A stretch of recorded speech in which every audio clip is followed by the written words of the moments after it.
Kalau ada kesalahan perencanaan berarti ada kesalahan keberpihakan.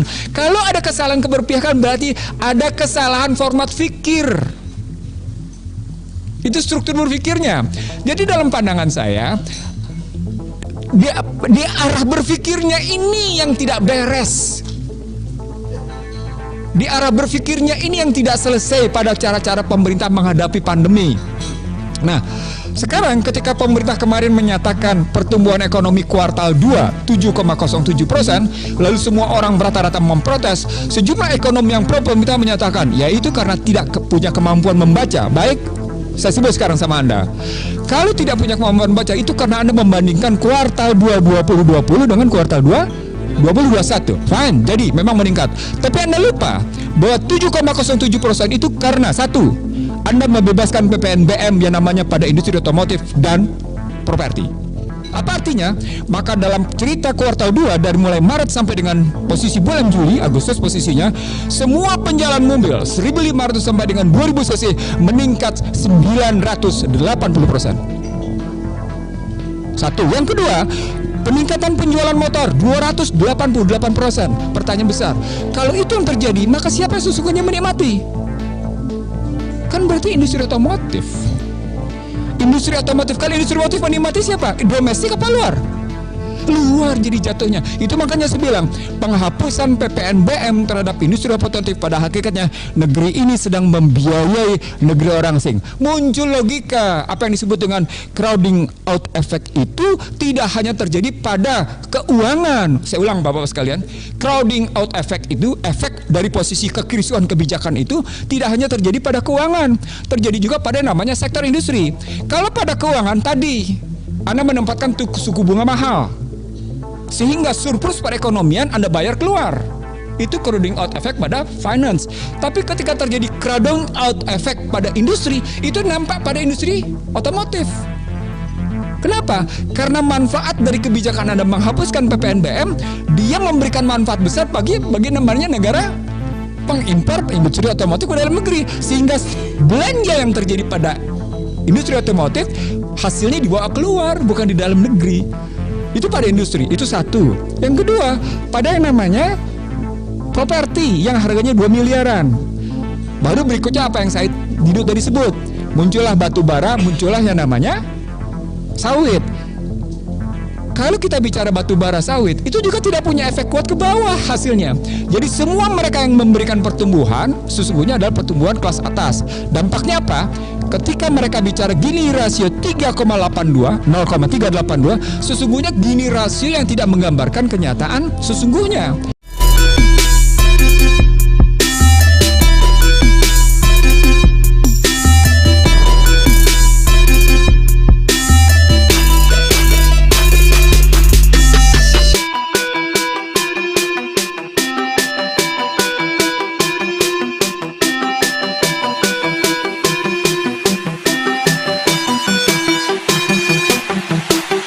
Kalau saya ngambil dari tahun 50, berarti saya mulai dari namanya Republik Indonesia Serikat, di mana kita diintervensi jauh sekali. Oke lah, kita mulai dari 68 saja. Kalau kita mulai dari 68 sampai dengan 98, maka dia terbukti dua. Yang pertama, model pembangunan ekonomi yang dipilih itu gagal. Itu yang pertama. Yang kedua, dalam rangka reformasi struktural, menggunakan istilah IMF dan World Bank, itu malah menyerahkan kedaulatan perekonomian ke tangan perusahaan-perusahaan asing. Konsep restrukturisasi perbankan, konsep pemulihan ekonomi yang berjalan dari tahun 98 sampai dengan 2004 lewat BPPN, sesungguhnya malah menyerahkan kedaulatan perekonomian ke tangan swasta menjadi jauh lebih dalam, terutama ke tangan asing posisinya. Kita sering dengar fire sale, Indosat dijual posisinya. Itu salah satu yang paling melekat, padahal bukan cuma sekedar Indosat. Banyak sekali cerita fire sale itu obral atas barang-barang itu luar biasa, sehingga tingkat pemulihan kita dengan biaya 670 triliun posisinya, tingkat pengembalian hanya bergerak di antara 10 sampai dengan 14%. Itu kemudian ditanggung oleh masyarakat yang bunganya per tahun oleh PBN 60 sampai dengan 70 triliun. Yang hingga hari ini tidak jelas apakah akan selesai pada 2040 nanti. Nah, pada saat itu yang terjadi adalah, menurut saya, dan ini pernah saya lakukan bersama Din Samsudin dan beberapa teman-teman gitu ya, ke Mahkamah Konstitusi, dan ini saya ke Mahkamah Konstitusinya beberapa kali, menggugat model-model perekonomian yang ternyata makin memperdalam ke dalam sistem neoliberal. Contohnya, sayang di tengah jalan gugatan ke Mahkamah Konstitusi itu lenyap tidak karu-karuan karena sejumlah tokohnya dipanggil ke tempat-tempat petinggi-petinggi itu gitu posisinya. Tinggal saya sendiri yang tidak dipanggil posisinya. Nggak apa-apa. Tapi poinnya adalah riwayat itu membuktikan betapa sesungguhnya perekonomian kita memang belum merdeka. Ketika teman-teman lain bilang posisinya kedaulatan ekonomi tergadaikan, buat saya dia cuma sekedar bunga jadinya. Karena akarnya memang sudah tergadaikan habis. Akarnya sudah tergadaikan habis, batangnya sudah tidak lagi sesungguhnya dipegang oleh sang pemilik, cabang dan rantingnya tidak lagi sesungguhnya menunjukkan dan menumbuhkan keteduhan posisinya.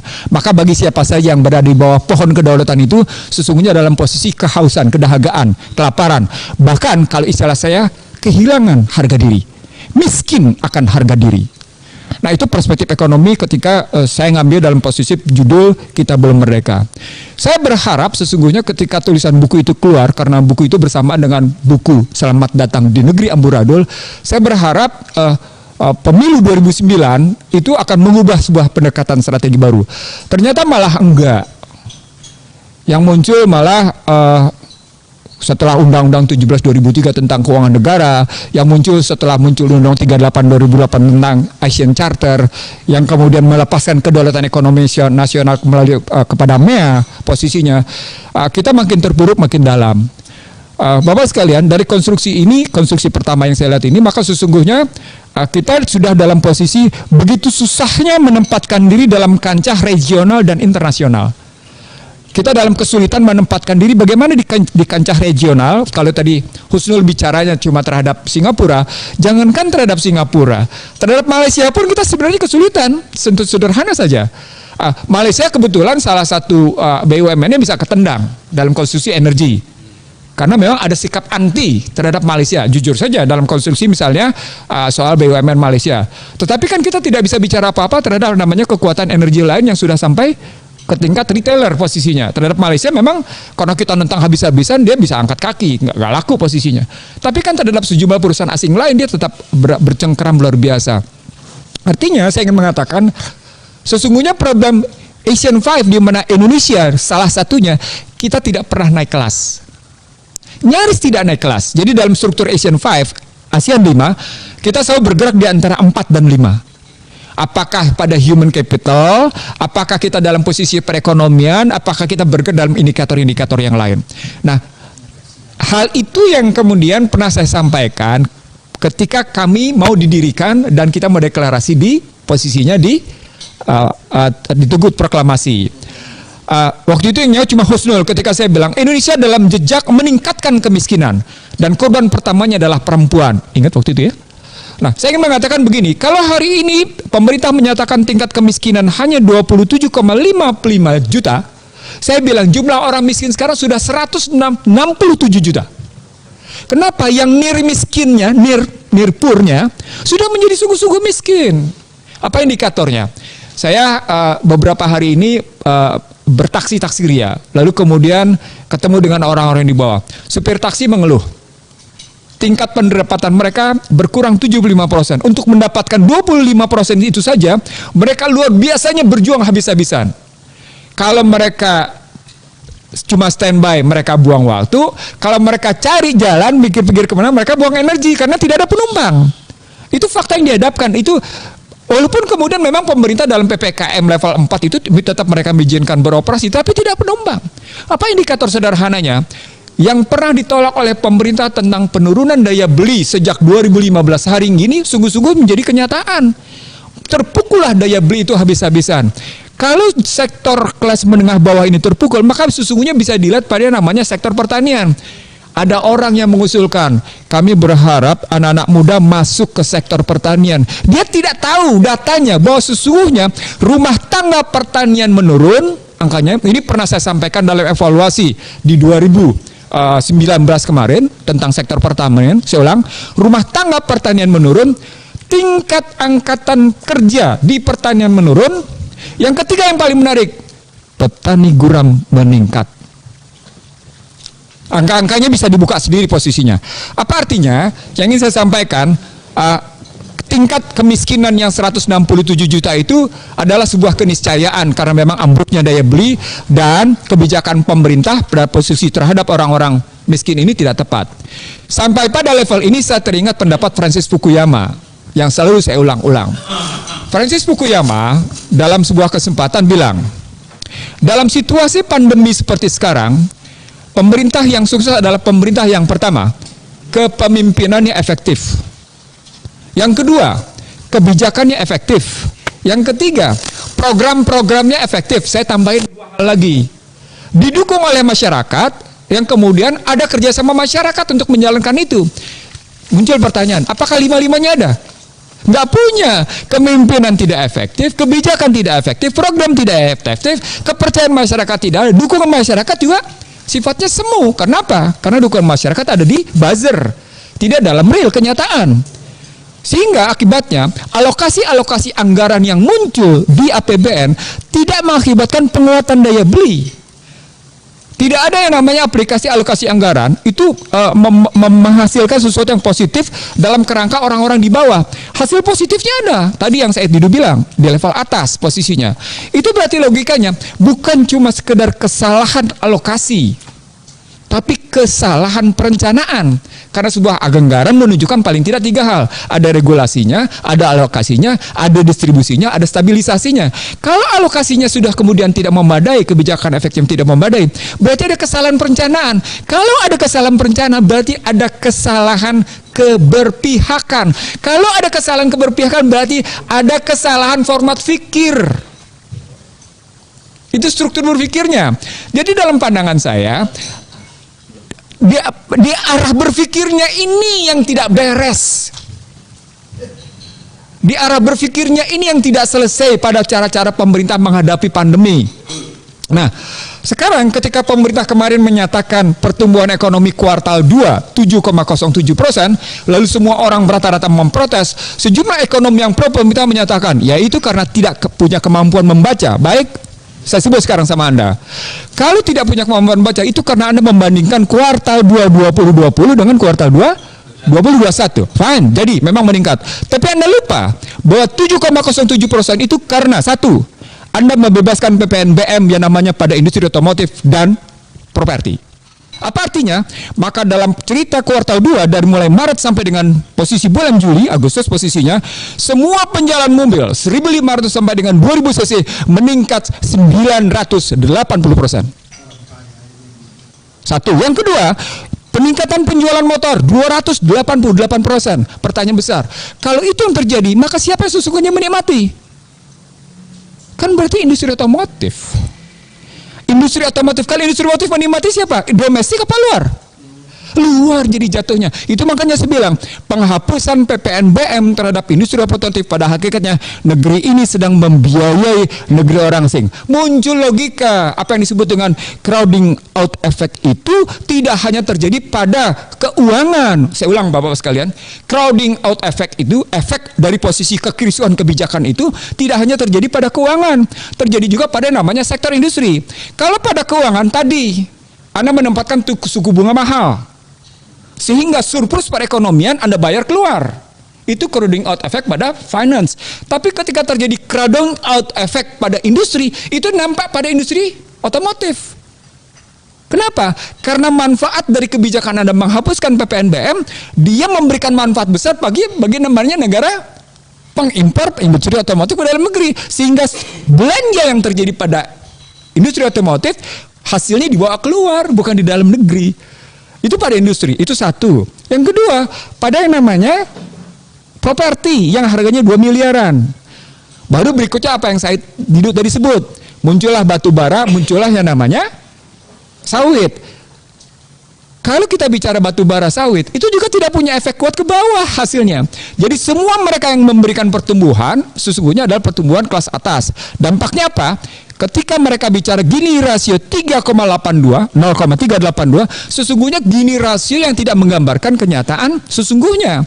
Artinya saya ingin mengatakan pada Anda, ada dua indikator yang sesungguhnya tidak menggambarkan pemulihan atau tumbuh tangguh pakai bahasa mereka. Kalau pakai bahasa mereka, tumbuh tangguh posisinya. Pertama, saya menggunakan bahasa mereka saja. Pertama, Anda bilang 7,07, tapi ternyata dari segi kemiskinan meningkat, dari Gini rasio, Anda tidak memenuhi jawaban. Kenapa? Karena pendekatan Anda pada pengeluaran, bukan pada pendapatan. Tangguh dia tangguh bagi orang kaya, tapi tidak tangguh bagi lemah bagi orang miskin. Itu logikanya. Itu baru dua. Mari kita geser sekarang kepada posisi pengangguran. Apa dampaknya? Tidak ada orang yang tidak kesulitan sekarang mencari kerja.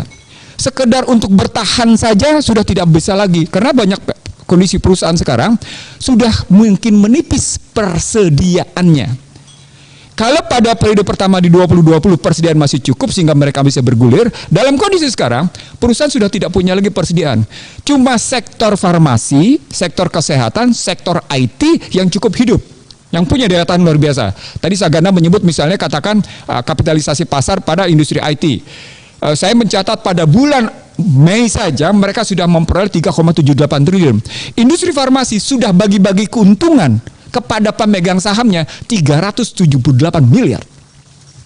Rumah sakit yang tahun lalu merugi, paling tidak ada 2 rumah sakit yang saya catat, tapi tidak perlu saya sebut, yang tahun lalu merugi, rumah sakit yang mewah itu ada di Jakarta dan ada di tengah kota posisinya, dalam periode yang namanya kuartal kedua sudah menikmati keuntungan di atas 0,5 triliun dari posisi yang merugi.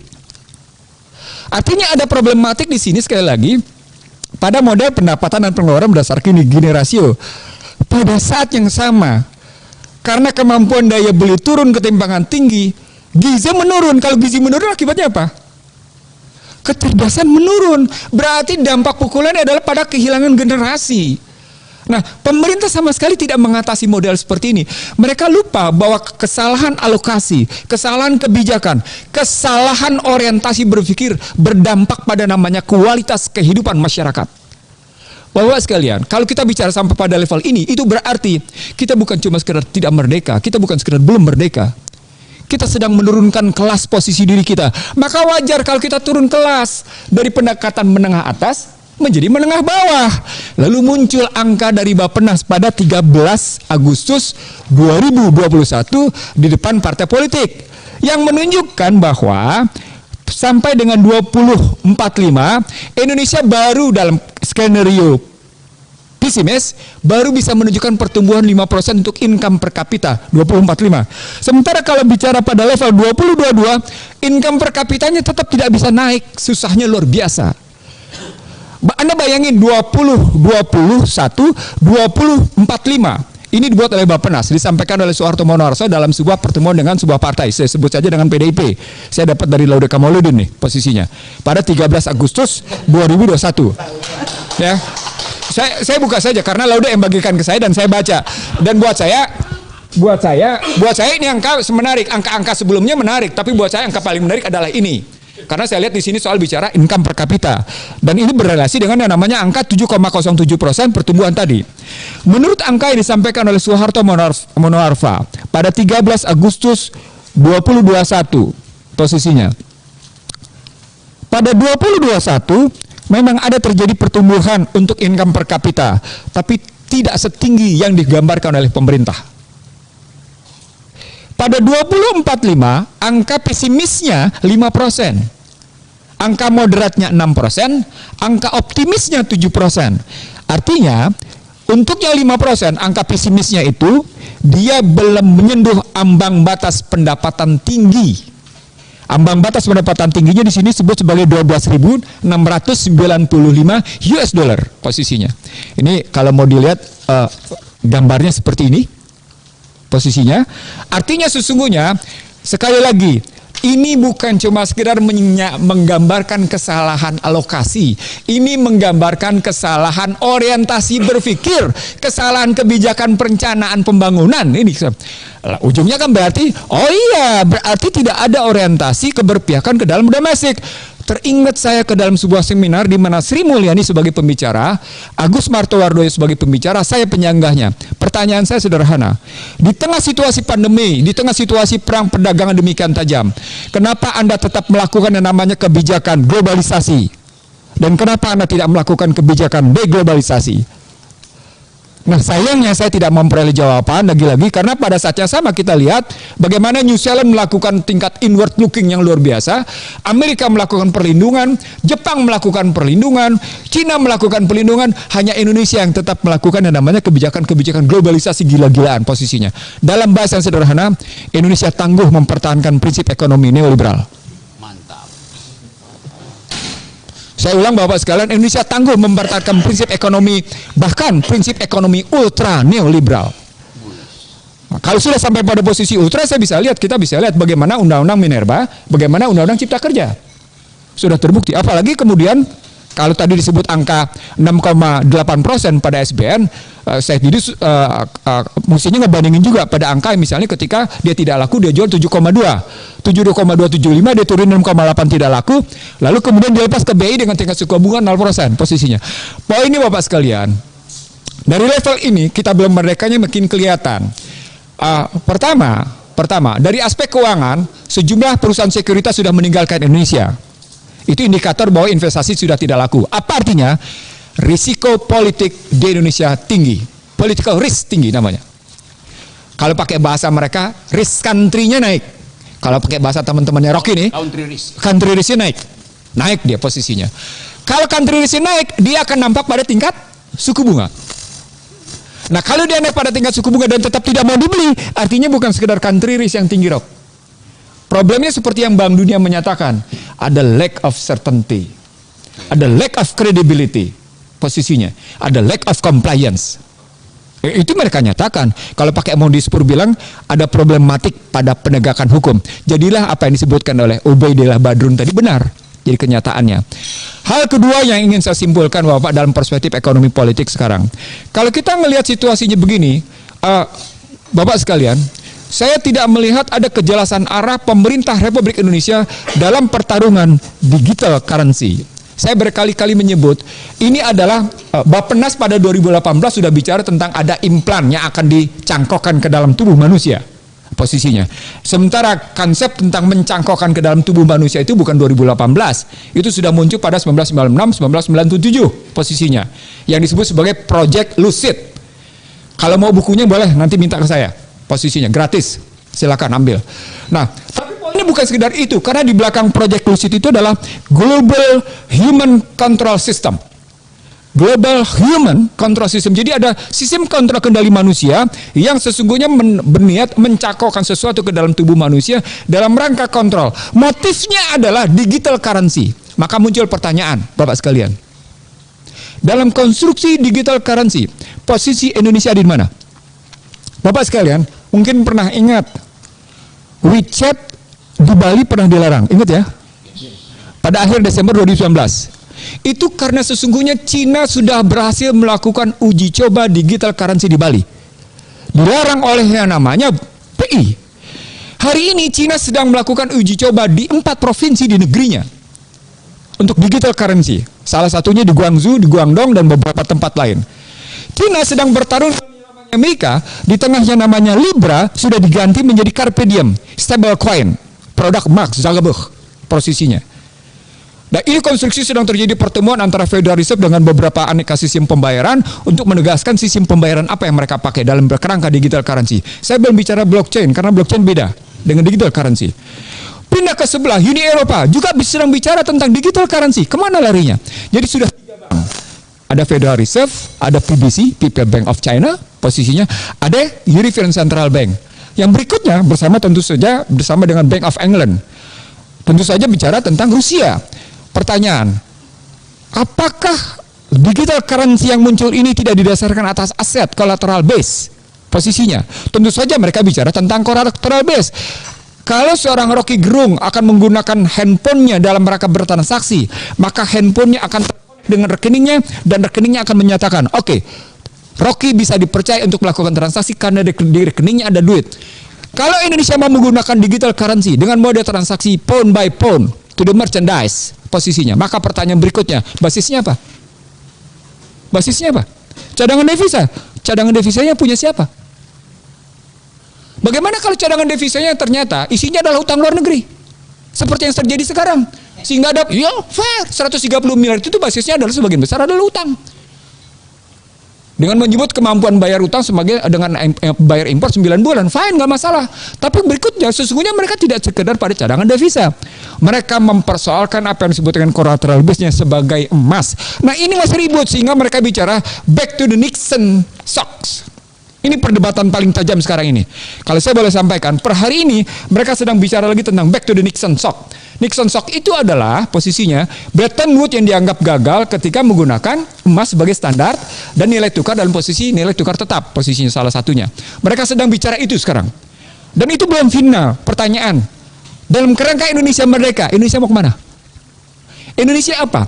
Pernahkah kita dengar konsepnya?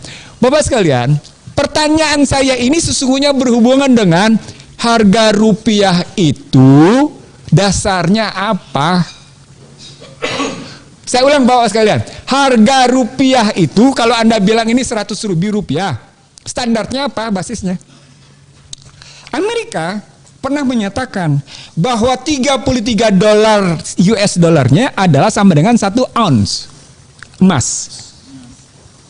Saya ulang, 33 dolarnya, 33 sampai 35 dolarnya sama dengan 1 ounce emas. Lalu kalau Indonesia berapa? 100 ribunya itu berapa? Berapa banyak emas? Pernah dinyatakan 1 rupiah sama dengan 5 gram emas. Pernah juga dinyatakan 1 rupiah sama dengan 50 gram emas. Tapi hingga sekarang, ketika mereka bicara tentang redenominasi yang hendak dicanangkan sebelum global pandemi dan kemudian gagal karena global pandemi, hingga hari ini mereka tidak menuntaskan berapa itu harga uang rupiah. Bapak sekalian, tidakkah ini menunjukkan kekacauan moneter dan fiskal? Saya ulang Bapak sekalian, ini menggambarkan kekacauan fiskal dan moneter karena ketidakjelasan relasi antara posisi digital currency yang sedang kita hadapi, harga rupiah yang tidak jelas, orientasi kebijakan moneter dan fiskalnya yang juga tidak jelas. Ini fakta bahwa sesungguhnya kita belum merdeka. Lalu bagaimana kita menyelesaikan kalau posisi orientasi kekuasaan itu melulu hanya mempertahankan tahta tanpa pernah peduli membangunnya namanya fondasi Bapak sekalian? Kalau saya bercerita tentang Afgan, Bapak-Bapak lebih menakutkan karena pertarungan sesungguhnya yang sedang terjadi di sana adalah Taliban berhasil mempertahankan kekayaannya. Apa itu? Laut Kaspia. Taliban berhasil mempertahankan Laut Kaspia dari Rusia, Taliban mempertahankan kekayaannya dari yang namanya Amerika. Dan mereka tidak sama sekali menyerahkan itu ke pihak manapun. Saya mengatakan pada sebuah diskusi, di situ Taliban bukan cuma sekedar mampu mempertahankan kekayaan negerinya, tapi sekaligus mempertahankan harga dirinya sebagai sebuah bangsa. Jadi ada sebuah contoh besar yang sedang ada di hadapan kita, di mana sekarang NATO ini sedang pusing ngadepin Taliban seperti apa. Dalam bahasa yang sederhana, dalam kerangka ekonomi politik, saya menyebut tesis Daron Acemoglu tentang pergeseran dari unipolar ke multipolar, multipolar ke quadripolar sesungguhnya tidak terbukti karena lahirnya yang namanya Taliban sebagai pemenang perebut kembali kedaulatan mereka. Dalam bahasa yang sederhana, VUCA sedang berlanjut, volatile, uncertain, kompleks, ambigu berlanjut. Kalau VUCA berlanjut, maka yang menang siapa? Pemain IT Bapak sekalian. Karena mereka yang memastikan kemana arah. Di situ muncul tesis yang tahun 96 bahwa pemegang IT adalah penentu arah kebijakan masyarakat dunia. Ketemu lagi tesisnya bahwa dengan IT mereka menjadi pemegang pengendali masyarakat dunia lewat apa yang disebut dengan Global Human Control System. Nah kalau sampai pada posisi ketemu Global Human Control System, maka yang bisa berlaku terjadi adalah sistem fasis. Dan sistem fasis itu cuma 2 berlaku di dunia sekarang ini. Cina sama sistem neoliberal, karena ultra neoliberal pada hakikatnya adalah sebuah sistem fasis. Lagi-lagi pertanyaan terakhir saya, Indonesia ada di mana? Saya belum bisa ngejawabnya Bapak sekalian, mohon maaf. Karena terus terang saya mencoba mencari referensi, saya belum bisa menjawab. Terima kasih. Assalamualaikum warahmatullahi wabarakatuh.